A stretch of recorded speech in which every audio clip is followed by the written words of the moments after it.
தெரியுதா ஃபுல் கவி மட்டும் இல்லை. என்னக்கா என்ன பார்சல் வந்திருக்கு? ஓப்பன் பண்ணி பார்த்தா தான் தெரியும். ஓப்பன் பண்ணுங்க பார்ப்போம்.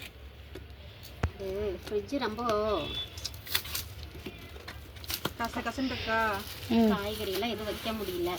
அதனால சரி ஒரு கண்டெய்னர் போடுவோன்னு ஆமாக்கா. பின்ன கவர்லேயே போட்டு வச்சா எத்தனை கவரு வேஸ்ட்டாக தான் போகுது. அதனால தான் ஃப்ளிப்கார்ட்டில் ஆர்டர் பண்ணி வாங்கினோம். எப்படி வந்துருக்குன்னு பார்க்கலாமா? பார்க்கலாம். சூப்பராக இருக்கே. 8 பீஸு. பேக்கிங் சூப்பராக வந்திருக்கு.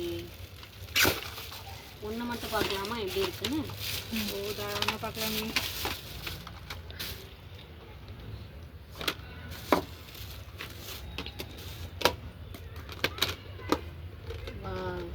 அது என்னக்கா உள்ள பிளேட் மாதிரி என்னமோ கொடுத்துருக்காங்க. அது வந்து வெஜிடபிள்ஸ் இருக்க தண்ணி வந்து ஃபில்டர் ஆகி அது நின்னுக்கு கீழே. ம். அதுக்கு வேண்டி